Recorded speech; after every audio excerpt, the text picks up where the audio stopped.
Hey guys, quick little video here showing how our CANFlap feature works for the B48, B58. You use the same button here you use for map switching. Press and hold it for a second, then let go, like this.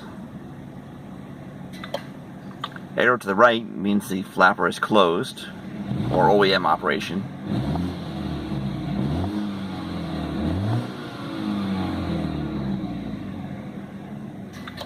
And to the right is open.